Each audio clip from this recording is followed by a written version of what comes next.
our focus is really impacting 1 billion people through innovations in the built environment. Really, you can see the origins by coming here to Chosin, because is the ashram where I was born and raised by my grandmother, who is an American-born guru, who started the community. It's an interfaith, probably one of the only of its kind in the US. It's a truly interfaith, intentional ashram. And ashram is usually Hindu, but for those of you who've been to the ashram, you'll see temples to every religion, and you'll see a community that's very humble and that's really focused on serving humanity. And that was essentially the teaching of my grandmother's guru, who was Neem Karoli Baba. Neem Karoli Baba was Steve Jobs' guru. He was Ram Dass's guru. And for a period of time, my grandmother taught with Ram Dass. And that was a different era. The 70s was all about, you know, that cultural revolution that was happening. Psychedelics were being, you know, experimented with, and you had a moment of awakening. And I think that we're now in that moment of a reawakening after, you know, a very dark period for a lot of people with the pandemic, you know, and we did an event in Art Basel this year with our partners from Design Science Studio and Buckminster Fuller Institute and Roxy, who's here holding it down with this first of its kind chosen real hybrid, you know, in-person and virtual event. So Bruno, our creative director, Roxy, and Loie, and the whole chosen, Colin, the executive chef, a big round of gratitude and thank you, and a round of applause, because you guys are making us look good and making it look really easy, which it's not. And so welcome to the container that Mother Nature has provided for all of us. To heal, to nourish, to be inspired, to inspire others. And I'll give you guys a little background on how this whole group and idea happened and how it germinated in a very short period of time. So we partnered with this group called Finnish Flow, Future of Cities and Us, to do an event at Davos. And Risto, who's coming here in a couple of weeks, introduces me to Mark Collins from Oceanics. And they were trying to arrange a meeting, you know, for us to talk, to have our first call. And you know, Sandra, which I don't know how it happened, but Sandra, our amazing chief of staff, executive assistant there, said, Mark, you have two options. You can come, you know, you can have a Zoom call with Tony, or you can drive up to Chosin and have lunch with him and his wife. You know, and Mark being from the island, sharing a meal is very important. And Mark said, you know, I'll drive up. I think you were in Miami, or I was. Yeah, you were in Miami. And we shared a beautiful meal together, and we knew that we were kindred spirits, and we started talking about sustainability and all the solutions. And you know, Mark ends up moving to Miami a few weeks later, and we've been having incredible conversations all around prototyping solutions right here in Florida, which is probably the most at risk to sea level rise and climate change financially in the world. So, you know, one thing led to the next, and, you know, Mark and I became fast friends. And in progress. There you go. And a few weeks ago, we talked about hosting a gathering here, really to bring together change makers and thought leaders in this future of city space for the built environment, to really have a dialogue and a conversation around, you know, climate change, sea level rise, regenerative futures, sustainability, and, you know, what are the key components that we can assemble to really let magic emerge and alchemize this conversation so that we can really rapidly prototype these solutions, because we're running out of time. And that's just the reality. And then our dear friend and incredible visionary Bjarke said, I'm in, this is the weekend, let's do it. It was only 3 weeks away. And here we are. You know, I think there's about 30 of us that have gathered around from all over the place that are really passionate about the future of humanity, the future of the built environment, the future of our civilization. And I don't think there's any better ground zero or place to really hold this conversation than in nature, in one of the most biodiverse lagoon systems in North America, next to a 50-year-old intentional community, and really kind of bringing us back to our roots, you know, and really kind of our indigenous ancestors. And I want to honor the Ais Indians who came before us in this land, and all of our ancestors, and everybody who paved the way for us to be here in this moment. So with that, oh, I'm getting a phone call. With that, I think we can play the introduction video from Harmony Cast. Today, cities face an unprecedented collision of crises, unlike the world has ever seen before. Sea levels will rise, places will get drier and wetter, smog, deforestation, loss of resources, drought affecting millions of people and millions of animals. You can't fool Mother Nature, and those patterns keep emerging. And unless we pay attention to those patterns, we're actually likely to shoot ourselves in the foot. This cascade of systemic failures calls for leaders everywhere to adapt and dodge the worst-case scenarios from these unmitigated risks. There's two things that humans need. We need nutrients and we need shelter. And guess how we're destroying the world? Through our nutrient system, our agricultural system, and our sheltering systems. We need to reverse both of those so that we are healing the earth through those systems. Humanity is in a make it or break it moment.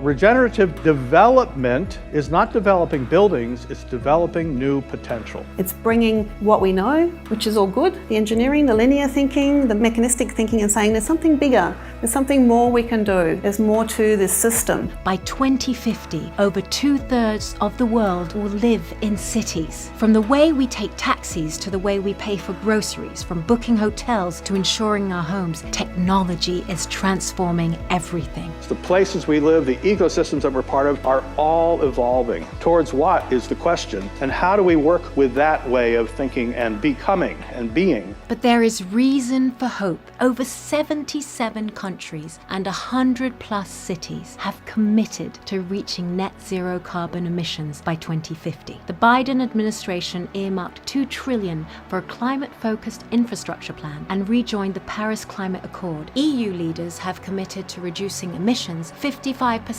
by 2030. Life does recover. Nature does not compromise. Nature harmonizes and reconciles. So regeneration means that we are rebirthing our relationship with life so that we actually make decisions that are congruent with that place. Within nature there is change all the time, and nature survives that change, and it does that by having lots of niches, lots of opportunities for things to bubble up and take over from other things that might be in decline. There are experiments in regenerative development underway all over the world, and whilst we don't have all of the answers, we're becoming more effective at asking the right questions. How do we maximize the built environment for well-being and improvement of health? How do we facilitate greater cross-sector dialogue and coordination? How do we 3D print buildings to cut down costs and house all of our citizens? How do we integrate green spaces and biophilic design into our homes, workspaces, and communities? How do we implement alternate financing and ownership models to assure social equity? How do we transition our cities off fossil fuels to renewable energy? How do we transition public transport fleets to electric? How do we reduce waste and create circular economies? How do we design cities that are in harmony with nature and where all life thrives? If we can actually get everybody, including the developer, to understand that they are equal stakeholders, no one's more important than the other, all in service of the larger system, that changes worlds. You know the saying, give a man a fish and he'll eat for a day. Teach him to fish and he'll eat for a lifetime. That's a very mechanistic way of thinking, right? Let's take the fish out of the ocean for our own benefit. Let's add to that, teach a man to love the ocean and they'll both thrive. And that's the bit of regenerative development, that teach the person to love their environment, teach that person to love their place, and they will both thrive. The breadth and depth of these changes herald the transformation of life on Earth as we know it. We need to encourage our cross-sector leaders, investors, developers, policymakers, small business owners, citizens, community organizers, artists, and academics to think more long-term and to embrace regeneration as the way forward. Achieving the Sustainable Development Goals means every town, every city, every school and home and park would beam with innovation and thriving life. Every person would belong and feel connected and share a unified purpose as conscious co-creators and stewards of Earth. We don't have all the answers, but together we become the solution. We are, and now you are, the future of cities.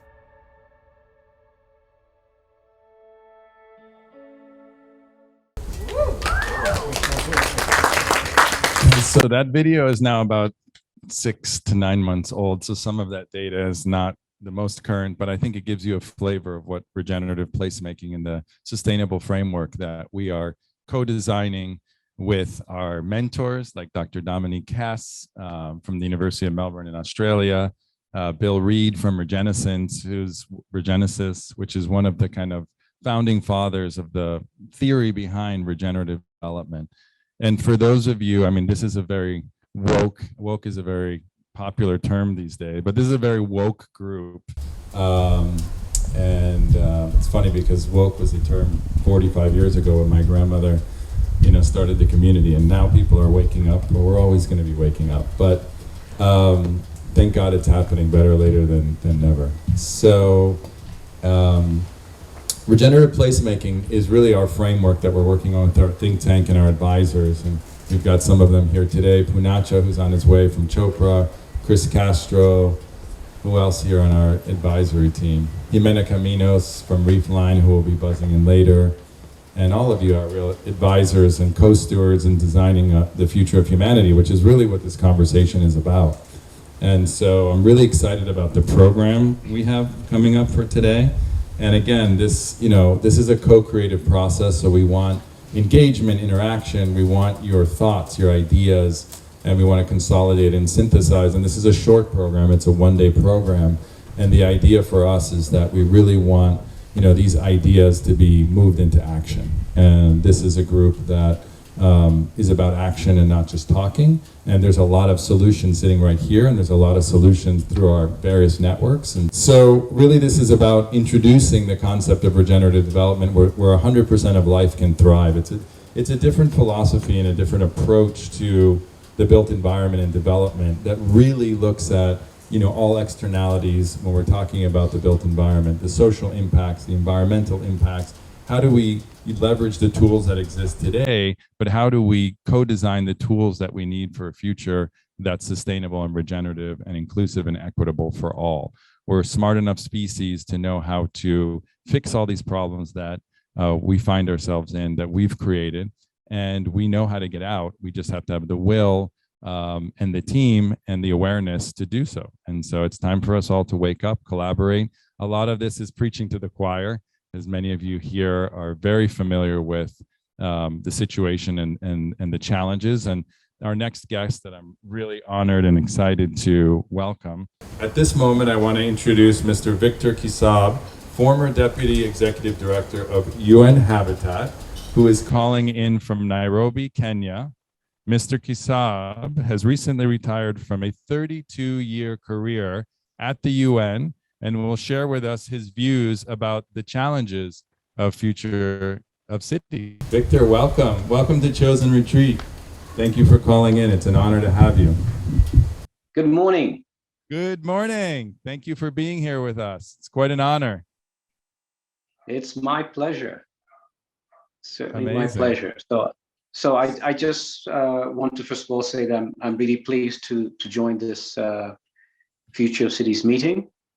And for me, it's a timely event because, as you said, I've just retired and I'm gainfully unemployed, and I can speak my mind and really be a nuisance to those who really don't want to move us forward on this very critical agenda. But one question I keep on getting from people is, where are you going to live?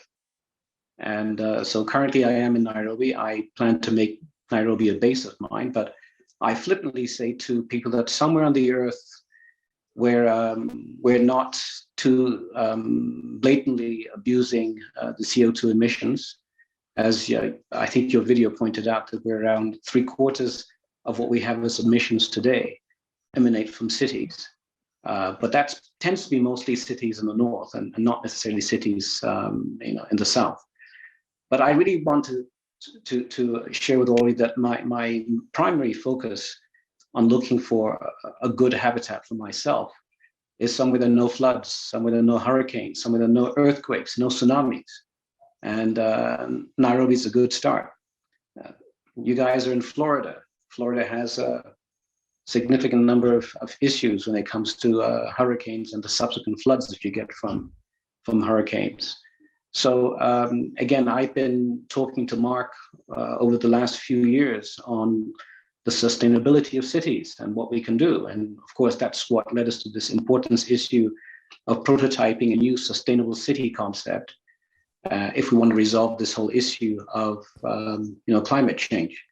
I basically believe that we are at a particular juncture right now. We're well into the 21st century, and it cannot be business as usual. We need to really start looking at new infrastructure that can actually be regenerative of the natural environments and not destructive. So this is where we start talking a lot about what are the alternatives, what are the things that we can try and do, and who can we engage in these sorts of things. And that's why I think the private sector really has to be engaged wholeheartedly in whatever we want to do to move forward with the future of cities. It cannot be something that rely on central governments. That's why I think the organization like yours, Future Cities, is critical in bringing that gap between the technologists and the policymakers. It's good to have the policymakers, but I think we have to engage a lot of the private sector to move things forward and make sure that the forward-thinking people, again, the technologists, the architects, are really engaged in moving the agenda forward. And that's why we need the visionaries, such as Bjarke Engels, who can also contribute with his solutions.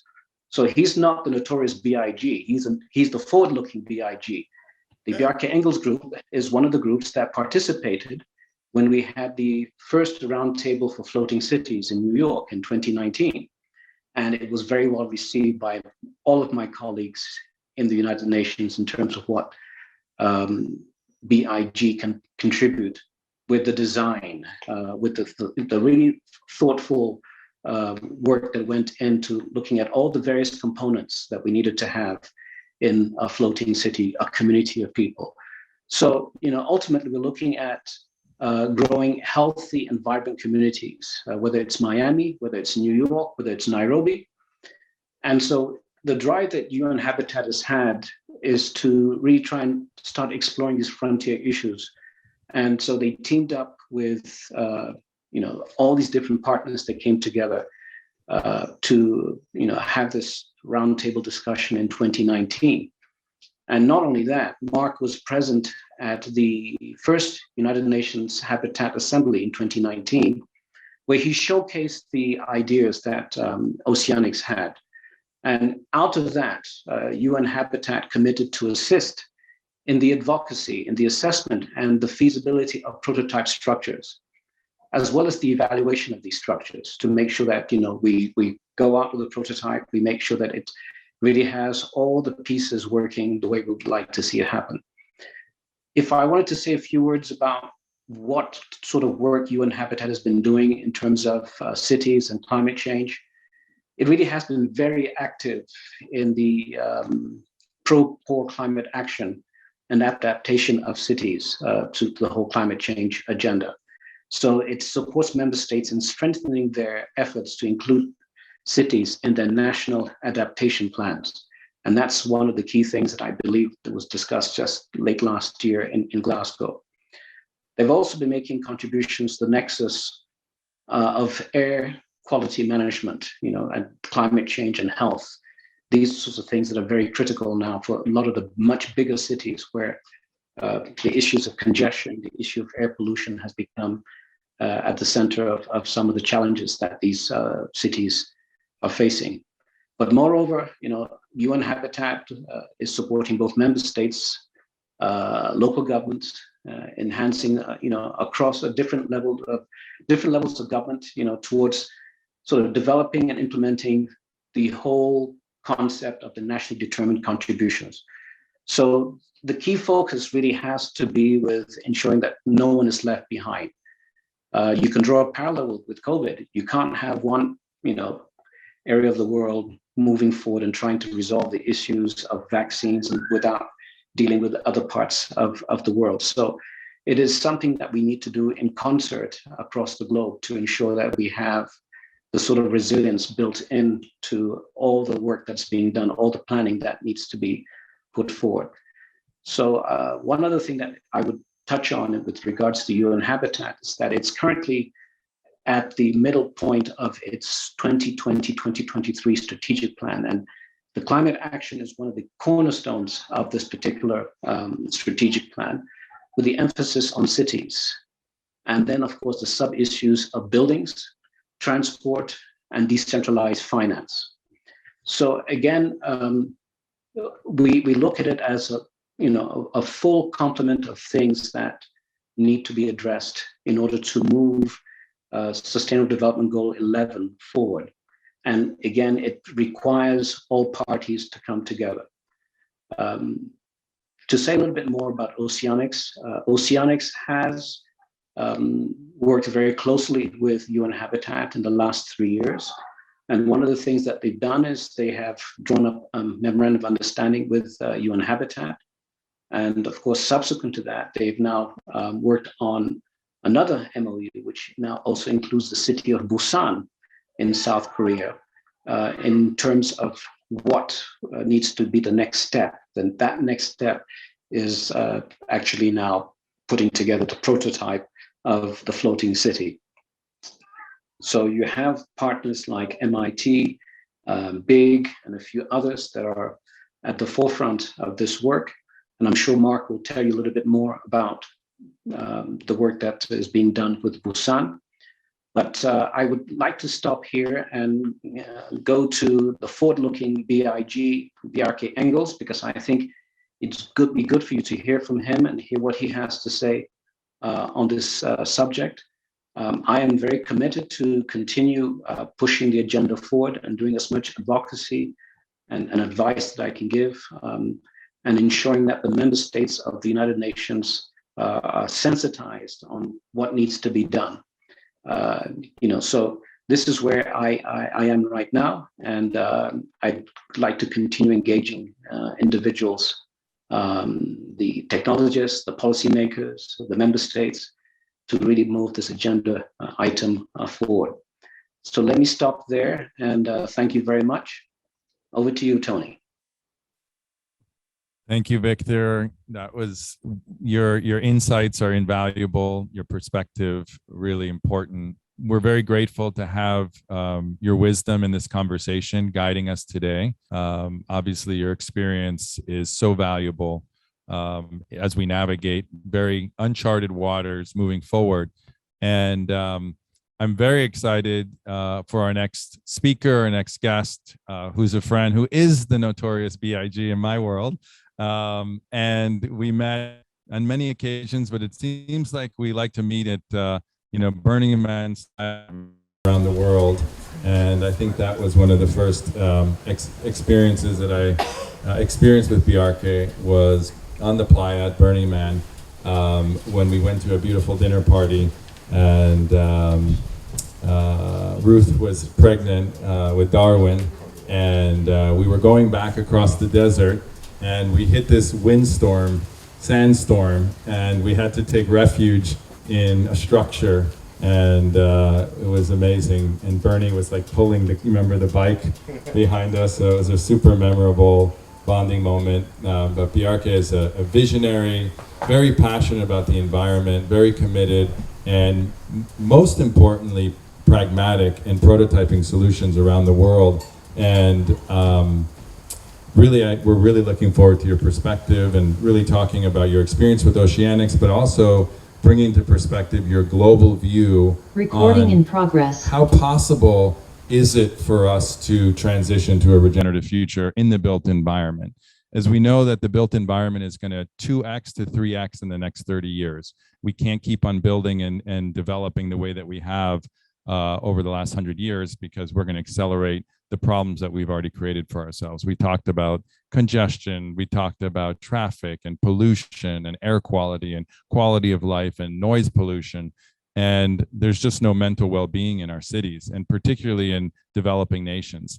And all the solutions are here. And I think BRK is really at the cutting edge of a lot of those solutions. And so we're really honored to have you here today in our home, in our retreat center, and we look forward to your perspective. Excellent.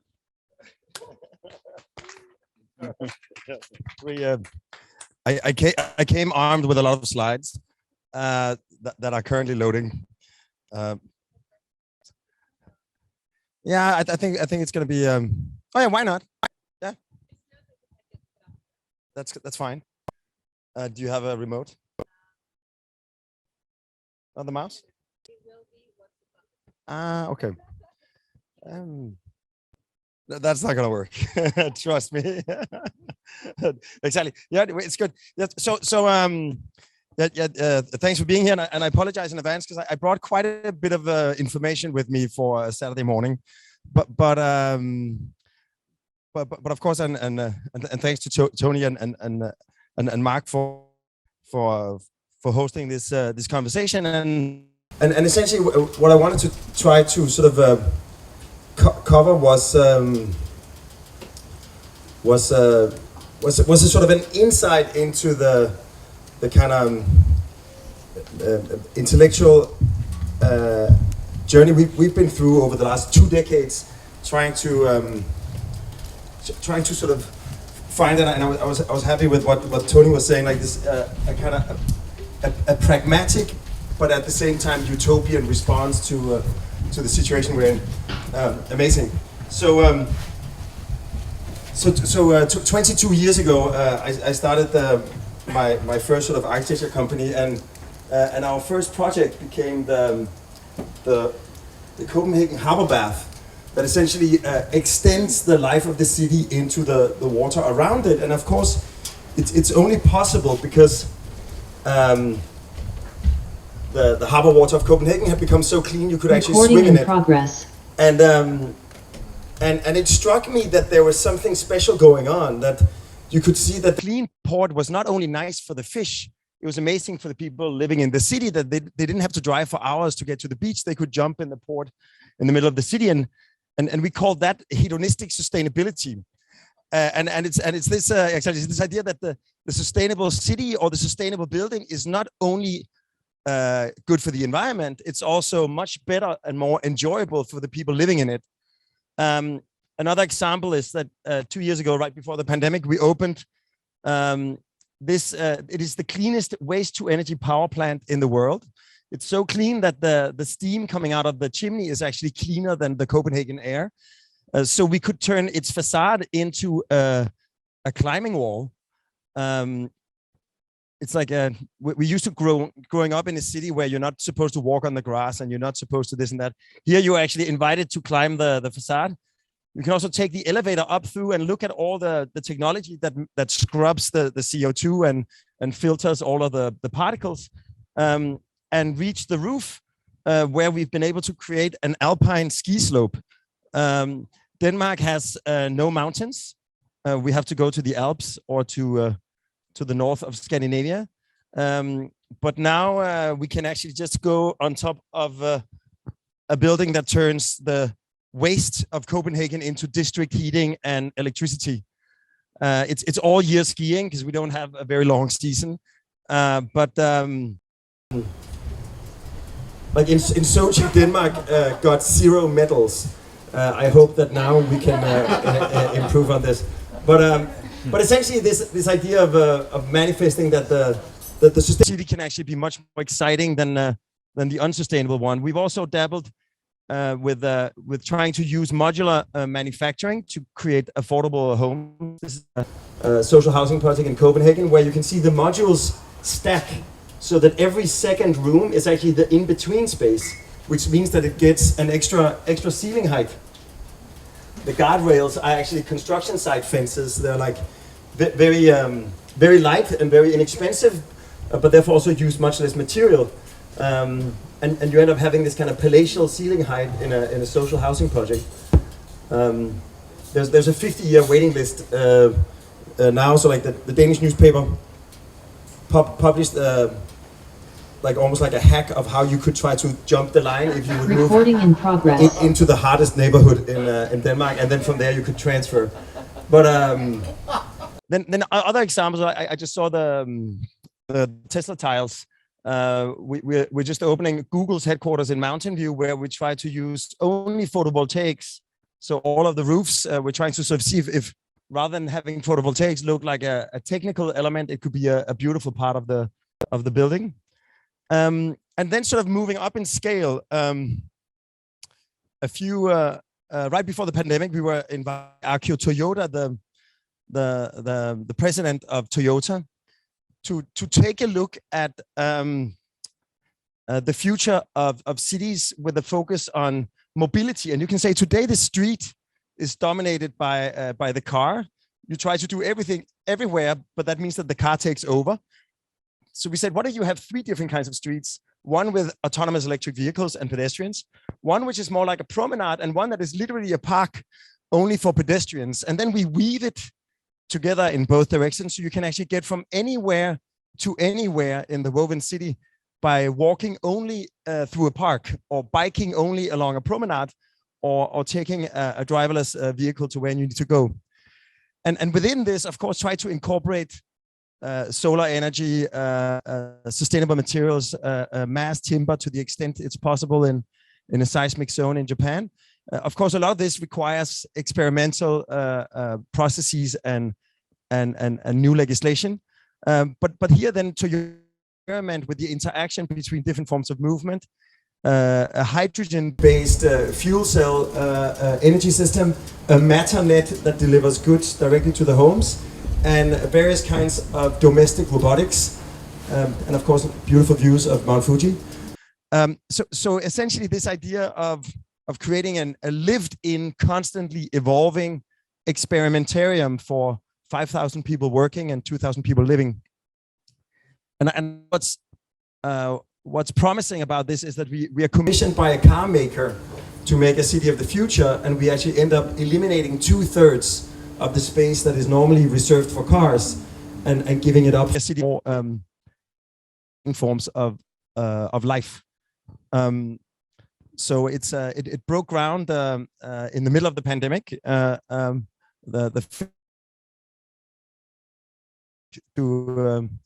To realizing this urban experiment, and then sort of in the maybe quite relevant when we are here in South Florida and close to Miami. I moved to New York in 2010, and a few years later, Hurricane Sandy came and wiped out all of Lower Manhattan.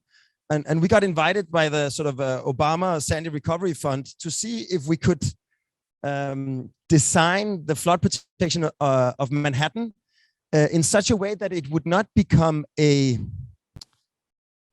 flood wall, sort of segregating the life of the city from the water around it. And we got inspired by these like train tracks that have been turned into one of the most popular parks in the city.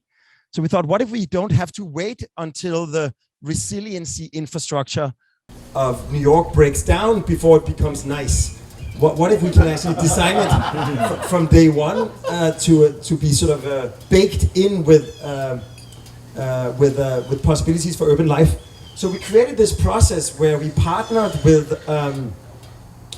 the different community groups along the waterfront of Manhattan. We had them sort of create this kind of wish list of what were the different things that could make the waterfront more accessible and more enjoyable for them. So we have this kind of, it's almost like a chameleon. In certain places, it's little pavilions, or it's like undulating pieces of furniture that is tall enough to withstand the flood. In other places, it's hills that grow out and stop the flood from hitting the city, but also stop the noise of the highway from hitting the park. So it became this kind of, again, like pragmatic utopian endeavor of taking all of the practical realities of the hard engineering of flood protection and combining it with all of the dreams and desires of the people inhabiting the waterfront, so that this project, we called it the dry line, the high line that's going to keep Manhattan dry. It's currently under construction along the entire East River, but essentially it's going to make the waterfront more accessible and more enjoyable, as well as more resilient. And this is definitely something Miami should start thinking about at some point. And sort of shortly after, sort of I bumped into to Mark, who was sort of concerned with this idea. being a French Polynesian, he was looking at his native country in a near future, and he invited us to think about how to address this reality in a way that could represent an opportunity. And you have various kinds of initiatives, flood-proof city in Hamburg. You have Hamburg Sjöstad that tries to use the water systems for cleaning. But you actually also have every day 2 to 3 million people living permanently on the water, primarily in the offshore and maritime industry. So the challenge that presented was, could we design a city that would be that at its foundation would have the Sustainable Development Goals of the United Nations, and it became this idea of a floating city. And Mark and his co-founder founded sort of Oceanics that we've been partnering with. So essentially, it needs to deliver all of its energy on site. So a kind of complete kit of parts of renewable energy, harvesting the wind, the water, the sun, also harvesting water locally and recycling the water, treasuring it because you won't have sweet water resources. Also, all the food, we made this kind of basic decision that the city would have to be pescatarian. Of course, if your Japanese friends would arrive with Wagyu, you were allowed to eat whatever you wanted, but you can't sustain dairy without a lot more land. So basically vegetarian and pescatarian cuisine. And of course, also dealing with the waste, composting it, recycling it, upcycling it, turning it into energy in various ways. And then we sort of, when design a city, you sort of start with the building locations and the roads in between them. In this case, we sort of started with the resources, the renewable resources we had access to, and then almost designed the city like a human-made ecosystem, channeling the flow of resources through the system. So the whole team that we were working with, that Mark had assembled, was like full of experts in maritime biology, in renewable energy, in waste management, in food. So we created this archipelago of pontoons that are roughly 500 feet across. Of course, there's stability, buoyancy, resiliency, but they also have the advantage that they're mobile. You can actually move an entire city block and drop it into location.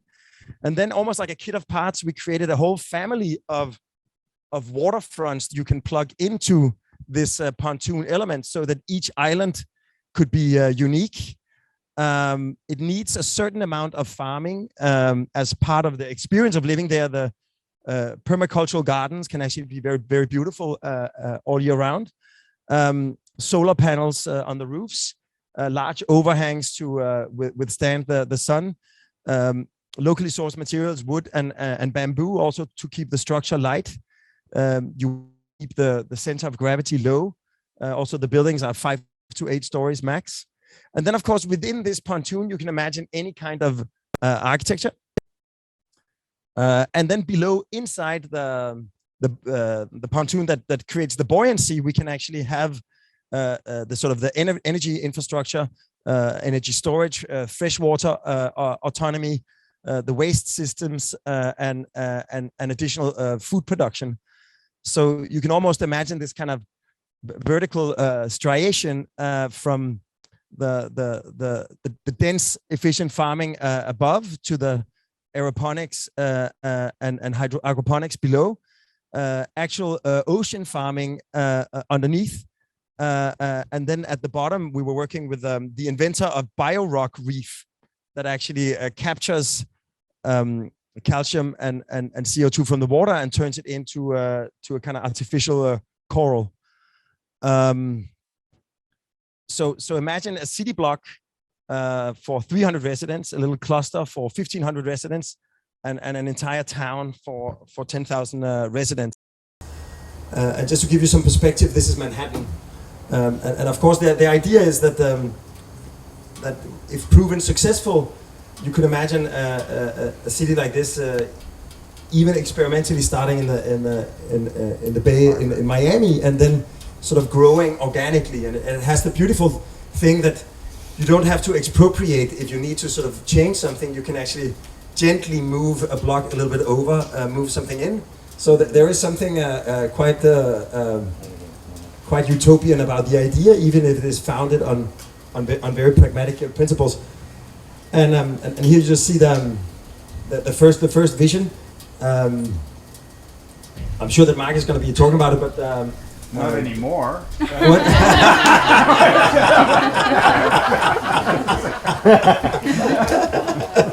Exactly. So maybe I'll leave the rest for Mark. That's funny. Yeah, maybe we should have coordinated. But essentially, this idea of trying to, in the kind of spirit of hedonistic sustainability and pragmatic utopianism, to turn a challenge into an opportunity, and try to imagine that for the island nations, for whom this is going to be a question of survival, and also imagining like it can be sort of, you know, culturally and architecturally agnostic. It's essentially a foundation for different kinds of communities that can exist in all kinds of cultures. So Mark has spent like 3 years trying to sort of turn this from vision into reality, and there's exciting times ahead. Then sort of recording in progress.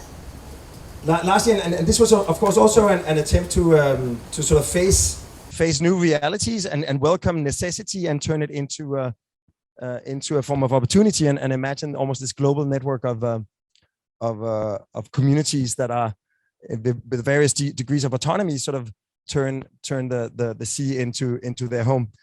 But then came the pandemic. And our work environment started looking like this, like everybody, and suddenly our model workshop was idle because we weren't really using it, and at that point, for the first like 2 months of the pandemic, there was like this kind of, in all the cities where we are located, there was this dire need for emergency and medical equipment, like very simple things that we could actually manufacture in our 3D printers. So we ended up making 25,000 face masks and a lot of like ventilator tubes that were sort of simple for us because of our model workshops, and it gave us this kind of realization that surprisingly within our company we had the tools in this case to address the most urgent issue in the world, which was making like these little very important elements for the healthcare professionals, and we thought, maybe we have other things that we could somehow offer that could address the biggest challenge we're facing, and in this case I'm thinking about climate change. So we thought, recording in progress. It seemed to us that there was an uncertainty about exactly what or how to address climate change, and there kept being these debates. Yeah, well, can Earth sustain 10 billion people with the quality of life that we have in the traditional West? So we thought, like, why don't we make a master plan for the entire planet? Because as architects, we're used to making, you know, master plans for buildings or for cities. Let's just maybe consider all of Earth a 510 million square kilometer large habitat, and let's try to see if we can live here sustainably. And if you look at the last 200 years, the entire sort of explosion in welfare and the drop in child mortality and the increase in life expectancy and the drop in poverty has actually happened because we started harvesting energy from coal, crude oil, and natural gas. And even today, we have 15% renewables, but they're actually mostly burning wood. So not really sustainable in a traditional sense. 75% of the greenhouse gases come from CO2, but then you have methane and nitrous oxide from agriculture and F gases from industry. And despite the fact that we've been aware of this Recording in since progress. this graph starts in the 90s, in 1990, you can see that all of the different sectors keep contributing more. Things like this is heat and electricity at the bottom. So emitting a total of 50 billion tons of CO2 per year. And another way to look at it is you can see all the different sort of verticals or sectors, transportation, electricity, and how they contribute to the different greenhouse gases. If you look at it by country, China is the biggest single contributor. But if you look at the last 200 years, it's actually the West and the United States in particular. So, so we thought, like, what if we can sort of look at all of Earth within 5 verticals of energy, food, industry, transportation, waste, and resources that are the main emitters of greenhouse gases.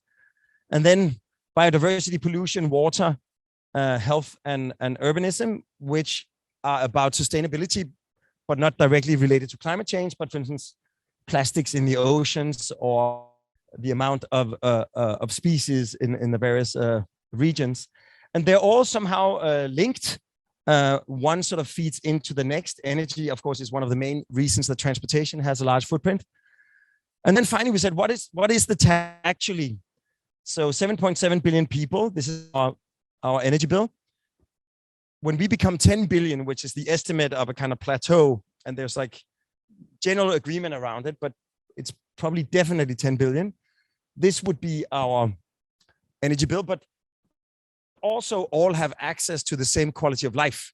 So we took Denmark and Singapore that are sort of strangely aligned, even if they're culturally and climatically quite different, as the standard. So you can almost say sustainability at the ultra hard level as a task.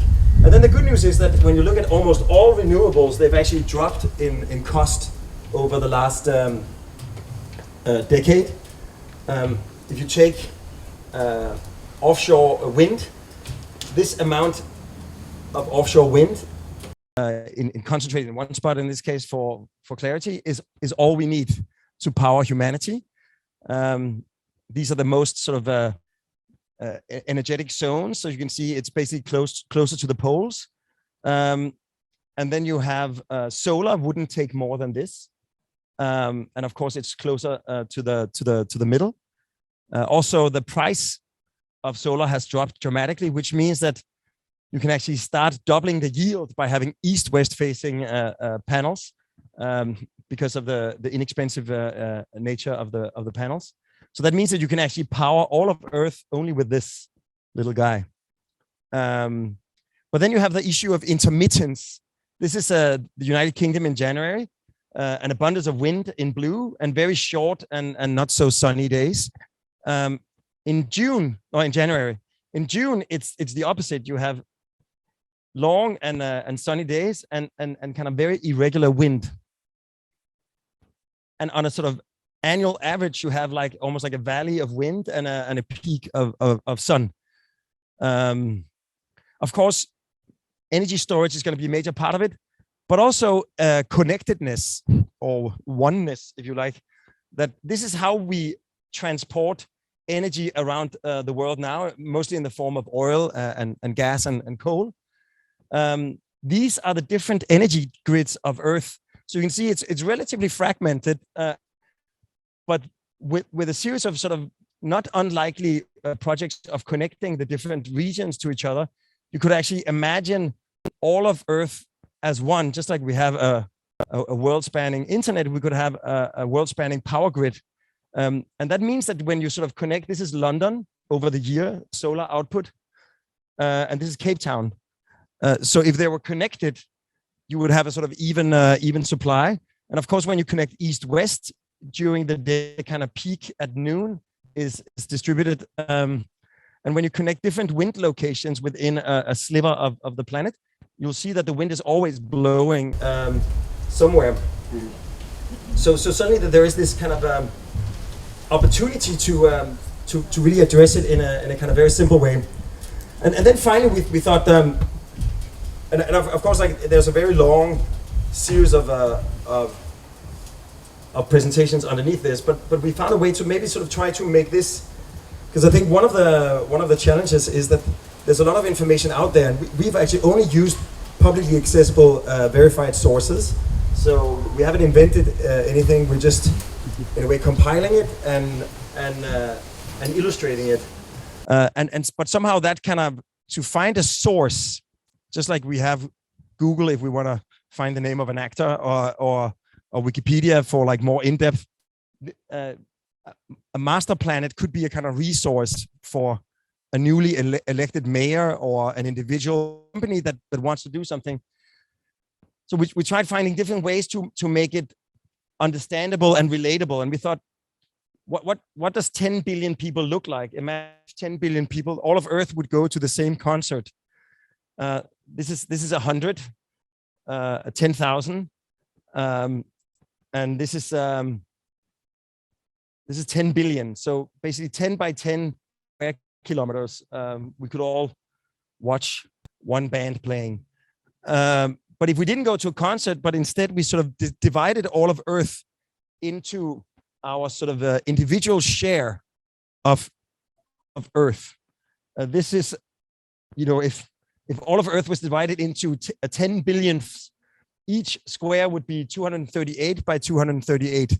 So this is kind of one Earthling. You can see her there. And 71% of it is ocean. 9% is uninhabitable because it's mountains or glaciers. Then of the habitable land, half of it today is nature, and the other half we've actually already taken possession of. And it's mostly agriculture and a little bit of city. And this is where, of course, all the emissions come from. And we actually have a tendency each year to expand into the nature 2 to 3 square meters, which is also moving the needle in the wrong direction. So then the challenge is, how can you sort of solve all of the needs for this one Earthling with this? And if you look at the carbon footprint of a typical Earthling, 73% is basically energy for building, transportation, and industry, and we get it from here: oil, coal, and gas primarily. We could get the same amount of energy with this much wind and solar if we have half wind, half solar. So far, so good. And then we have the rest, basically industry, agriculture, and waste. And this is where it gets interesting. The sheep and the cows and the rice fields, they release methane, which is a very powerful greenhouse gas. When we burn crops, we actually emit nitrous oxides too. When we convert forest into farmland, the carbon from the trees and the roots and the soil goes into the atmosphere in the form of carbon. And then it was interesting to discover that this much, the agricultural production, is only biocrops for fuel. We can make the same amount of energy with PV much more efficiently. So that's an easy solution. If instead of burning the crops, if we collect all of the bio waste and turn it into biogas, we get a powerful fuel source.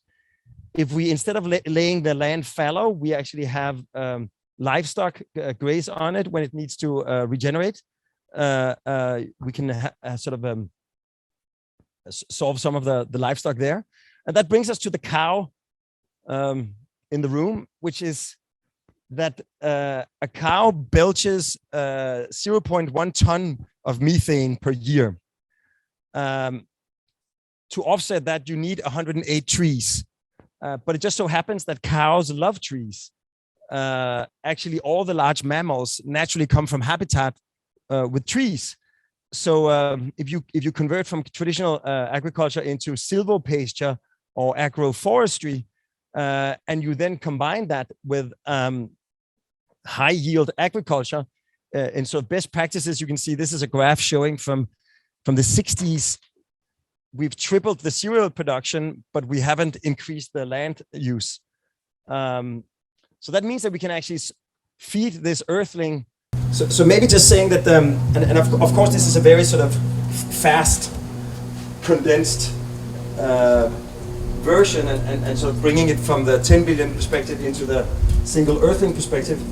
But the idea of the sort of Master Planet Foundation and Jan Bunge my collaborator, who's also involved in trying to make this happen, is to create this crowdsourced and publicly available resource where it can be incredibly easy and tactile to understand complex issues, both at a planetary scale and an individual scale, but also at the city scale or the company scale, and also find ways to show how a sustainable future could involve principles that would actually make it not only the right for the environment, but also more enjoyable and exciting for the people living there.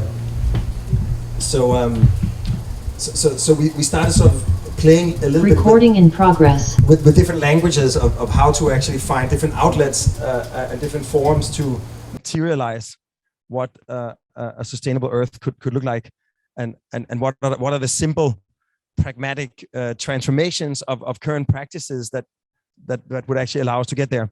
And then I think maybe one last sort of aspect of this, and I think this is where I see the potential, because not only we did it first for our own education to see if it's even possible to accommodate 10 billion people on Earth. But then as we started getting that overview, we also started meeting different players, and Maersk is a shipping company that operates 20% of all containers in the world. And 90% of all goods traffic goes by sea, and it will triple by 2050, which also means that unless something happens, the emissions will triple from 7 to 20% of the total emissions. So they've made this commitment to convert to methanol. So the 8 next ships, and eventually they want to convert their entire fleet. That means that suddenly the ports that they have can become green growth hubs. Because one of the amazing things that you need in this kind of energy transformation is that you can't really argue for the supply before you have the demand, and you don't really dare go over to the demand before you have the supply. So by suddenly having 7% of all goods traffic in the world going through, in this case, Tangier in Morocco, which is the first port we are helping them create. So the idea is to make a deal with the King of Morocco to actually harvest the solar energy and the wind energy to create, to transform the industrial port of Tangier into this kind of green growth hubs, where not only does it then power the ships, but it can also power the city, turn it off the grid. So once you have this kind of massive constant demand and supply, the marginal costs of expanding on it and actually using, in this case, the shipping industry to convert the entire city and potentially the entire nation of Morocco to renewables is an incredible opportunity. And Maersk as a company has the carbon footprint twice the size of all of Denmark. So if we can help them turn carbon neutral, it's like taking Denmark off the map 2 times. So the strategy is essentially to convert slowly over the next decade all of the ports in the world that Maersk control into these green growth hubs for fueling. So in that sense, this just as a little anecdote that I think, even though it seems a little bit megalomaniac to try to look at this idea of a master plan for the planet, I actually think that by doing it, exactly, by doing it, and of course we have no authority over the planet, and also we're not even saying that we know, but I can see that for our own understanding and my own understanding, I see things much more clearly, and each time we do one project, we know a little bit more clearly what it is that we have to do with this piece, because we can see as part of the bigger picture. So in that sense, I do think that there is some kind of value in condensing all of this incredibly complex and often frustrating information into something that is actually accessible at multiple levels.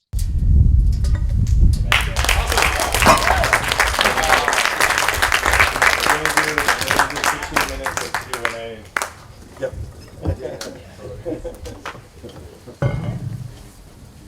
Now you know why we brought this handsome man here, to illustrate our future and be the visionary of what we all talk about, but have a very difficult time illustrating. And I think that bringing that perspective of looking at this as one connected master system is really important. And you know, we are on the Space Coast. We're 40 minutes from Kennedy Space Center. We're in the Treasure Coast. And so I think, you know, this exploration into space, this exploration into the oceans, I think it's really important as we look at kind of the overview effect that astronauts have when they go out to space. And I think what Bjarke is driving at is that we can talk about cities as much as we want to, but if we don't look at the overall system, you know, we're not going to be able to create cities that are sustainable and regenerative. So that was a brilliant presentation, a lot of incredible information. But I want to bring it down to Florida because we're here in Florida, we're at sea level. It's one of the most financially at-risk geographies in the world. Mark and now a few of the municipalities in South Florida are exploring an oceanics prototype in Florida, thanks to all the inspiration and to the work that you guys have been doing with the UN. So I'd like to ask you, Bjarke, as kind of, you know, from your perspective, and you've done work in Miami, you've designed several amazing projects. What do you think, you know, of everything that you've seen around the world? You just talked about ports. You know, Port of Miami is expanding. It's the largest cruise ship port, I think, in the world, or one of them. Fort Lauderdale as well, Cape Canaveral here. We've got ports all along our coastline. What solutions do you feel are most applicable and relevant to a place like Florida that's at sea level, that has all this very expensive real estate and rapid biodiversity loss with suburban sprawl, gated communities, PUDs, et cetera? So we have a convergence of crises happening, and also being one of the most popular states in the world now. We've had 5 times the wealth transfer during the pandemic that tech, as for example, and a lot of Silicon Valley has moved to Austin, et cetera. $1.5 trillion under management moved to Miami during the pandemic. So there's a lot of financial capital here at risk because of sea level rise. So with that in mind, what solutions do you think that we need to be on top of here in Florida? And what have you seen working in other places that you would think would be worth prototyping here quickly? Yeah, it's a super simple question. No, but I think, I mean, I think the truth is that there's like a lot of different. It's never a single solution. It's always like this incredibly complex tapestry, and you need to somehow, in a way, chart or map out the entire peninsula because you will have unique conditions everywhere. And I think in many cases the water actually doesn't come from the Atlantic; it comes from behind or from above. Recording in progress. So it is a rather complex sort of knitting together of multiple diverse strategies, and I think you have. I mean, I think Miami has a lot in common with Holland in the sense that the entire country is low lying. Actually, Denmark is not so different, and I think a major thing is like, for like in the projects we're doing in Copenhagen, and all of Copenhagen is reclaimed from the land, so everything is pretty much at sea level. There was a storm recently where the water went up 5 feet, so it was really on the edge of the sidewalk of the waterfronts in all of the port. Was your house a little bit underwater at that moment? Yeah, I actually took the consequence. I live on a houseboat, so it just went up with the flood. Good. Another testament for floating cities, right? No, exactly. So that is a huge selling point for floating cities. No, and I actually think that one of the things that I found interesting is like when with floating cities, sometimes we get asked if it isn't cynical, or if we ask like, should we all then live on floating cities? Of course, there will be a lot of area where you don't have to, but especially in places, and I like the idea of these kind of atoll nations, because coral reefs actually regenerate. So when the water levels go up, they grow with them. except if you build a city on top of them. So in that sense, I see, for instance, like in those situations, you have actually an amazing opportunity to slowly move the city off the land and then turn the land into nature for the enjoyment of the flora and fauna, but also for the citizens. And then it might not be so silly to actually stay where you are. You actually sort of you give your land back to nature, but you can keep living there in cities that are human-made ecosystems that actually enforce and preserve the nature and allows the nature to rise with the sea levels. So I think that's one thing that makes sense. And then I think the other thing that makes a lot of sense in a place like Miami or like in Korea, where we are going to be exploring with oceanics, some of the first steps is that there you have, for various reasons, a lot of demand for growth in those areas at the port where there is maybe no more land available, or maybe you have old pieces of infrastructure that sit in a place that would be much better served for the enjoyment of the people, and you can in a way start relocating some of those necessary elements onto floating elements, and in that sense we can create a technology and an industry now so that it is available at scale and at maybe at a price point in 20 years when the sort of survival of certain nations is dependent on it. Have you guys explored hydroponic lighting underneath, or the regeneration of sea life and coral? And no, interesting. Yeah. Maybe you could bring the daylight barrier. We'll add it to the list. Okay. A little idea, a little contribution. I mean, they grow all kinds of things hydroponically with artificial lights and all of that kind of stuff. So yeah, I appreciate that. And so you guys know, an effort that we were involved in is the reestablishment of the Florida Wildlife Corridor, where millions and millions of wild Florida has been preserved, which is the Florida panther habitat, which each cat occupies about 40 to 60 square miles, and they were almost extinct. We're down to about 40 animals in the wild, and now we're up to 200, 250, and so a big wildlife corridor was established in the center of the state of Florida. So these strategies that are are regional and are thinking of the macro in mind are really important, because people think of city development, but it's fully contingent on what happens with agricultural land, what happens with conservation land, what happens with kind of your regional.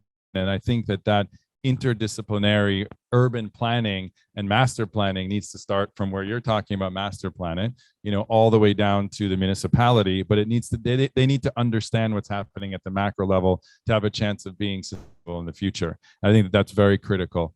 Chris Castro, introduce yourself. Let me give you the mic, and then you can ask a question so our audience that may be virtually joining in can hear us. Thank you, Tony. Good morning, everyone. Chris Castro here from Orlando. That was incredible, and appreciate the vision. One of the things I'm trying to bring it back to Florida, as we've been talking about, is we have a lot of golf courses throughout the state. And we also have a number of municipal airports that are, over the course of the next couple of decades, going to be reaching their useful life. In Orlando, we've been starting to think about how to revitalize those parts of our community in a more intentional way. And when you start looking at places from an aerial within cities like Orlando and Miami, those are some of the largest areas that we can kind of show the next generation of how a city can evolve. In Orlando, the municipal airport is pretty much smack in the middle of our city, and it is the last contiguous green space that we have. And if we were to turn that into a public park, just to give you a sense of scale, it would be just public park in America, larger than Golden Gate, larger than Millennia, larger than Central Park in New York. It's about 1,200 acres. And so I'm interested in your thought about how we can take some of these often kind of blighted parts of our community and be able to incorporate some of the vision that you've been articulating here. Yeah, but I think you say it. It's hard to even contribute, because I think ultimately that is the know, the only constant in the universe is change, and as industries change or technologies change or whatever, that change opens up like these opportunities to create to sort of to listen and to look and to learn where is life going, and then to accommodate that life. So I think like exactly as people tire of golfing, or as they I don't know if they're gonna tire of flying. Yeah, exactly.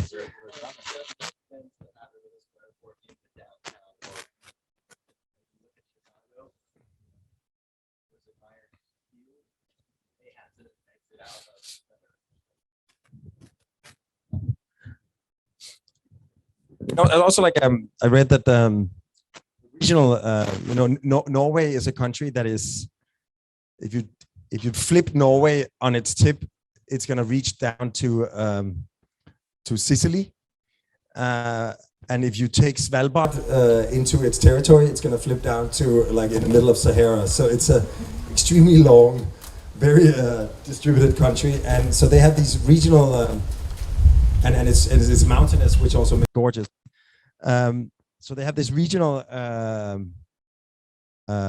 airline that's going to switch to all electric, because it's mostly like 45-minute flights. So there's also a pretty interesting transformation happening. It'll never apply, I imagine, to long haul flights, but so there's definitely a lot of interesting transformation happening there, and I think it is important for the dissemination of, so that's why we like the term hedonistic sustainability only wins ultimately if it's more desirable than the alternative. And the reason you can now drive an electric Audi or an electric Porsche or an electric Volvo is because Tesla managed to make electric cars desirable, and faster, accelerating, more safe than the petroleum cars. So I think in that sense, as like developers or entrepreneurs or architects, there is a certain mission in making the right choices irresistible. Sure. Well, and one more thing just to add to that in terms of the evolution of aviation.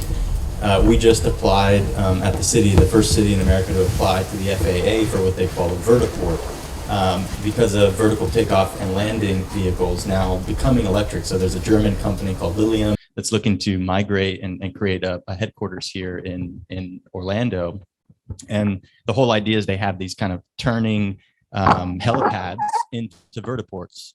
And so the future of transportation may be very different as we start to evolve. This one will be, is currently going through the build process and will be operational by 2025 here in Orlando. So these vertical takeoff and landing vehicles may replace the need for, other forms of mobility, roadway expansions, et cetera, which could kind of give, our land back to nature, as you've been talking about. Galen, this will be the last question. So I just wanted to add something to Chris's thing and just raise a question. Galen Troy, I'm in Miami-Dade, and I heard that in Hialeah, which is a golf course, these burrowing owls have moved in there. And it's one of the few places where they're moving back into the city. So the question is, like, how do you do this work and kind of transform a space, but allow these like very sensitive owls to stay? It's a good question, but I think maybe it starts with awareness, right? That you understand that they're there. So we designed a small museum in outside Oslo in Norway, in a sculpture park. It spans across a river, and there was these what do you call in English? The little fish-like things that end up turning into frogs. Tadpoles. Those guys. There was like a group of those that were nesting or hatching there. So, and in this case, the solution was we sent down a diver, and he collected, I don't know, 1,200, I believe, brought them to the local aquarium. They spent 2 years being nurtured by the staff there, and then when all the construction was over, send them back to where they came from. So I think there's those kinds of things, but again, I think I think it, like in these cases it's definitely awareness. Actually, we're doing this one room hotel. That there's a Swedish family at the Arctic Circle that made a tree hotel. If you ever make it to Luleå in the north of Sweden, Recording in progress. you should check them out. There we made this house in the trees that is a single room, where we worked with an ornithologist of the region, and he explained to us that birds don't drop where they nest.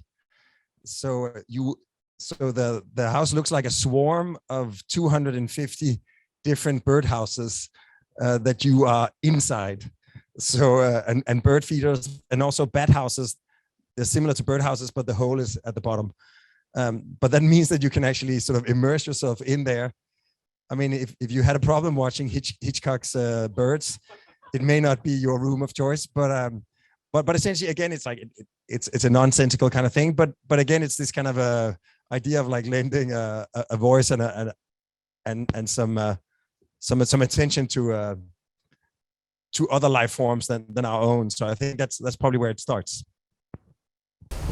Very good point. Rewilding cities first starts with rewilding ourselves and coming to places like this and, you know, reconnecting with other species. I think we're so species centric that we forget that there are other species and other animals and plant life and the mycelium kingdom, which trumps, you know, the animal and the plant kingdoms, and they're so intelligent. So I think that, yeah, it starts with awareness, and then I think there are strategies, biophilic design and activation, and really bringing this energy from nature into the built environment. And that's what you do so eloquently and gracefully in your design. And I think it just needs to be shared with as many people as possible. And there's no right answer, right? Because there's history, you know, there is, you know, there's all environmental concerns, social concerns. And so, you know, what we don't want to be is prescriptive for every community to do the same thing and copy paste. Otherwise, it's going to end up like, you know, middle of America everywhere with these petri dish made shopping centers that are uninteresting and are not regenerative, not inclusive,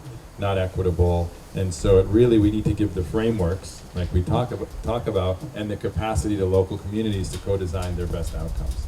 And that's essentially what you're doing and what all of you all are doing in your own respective fields. So this concludes our first session.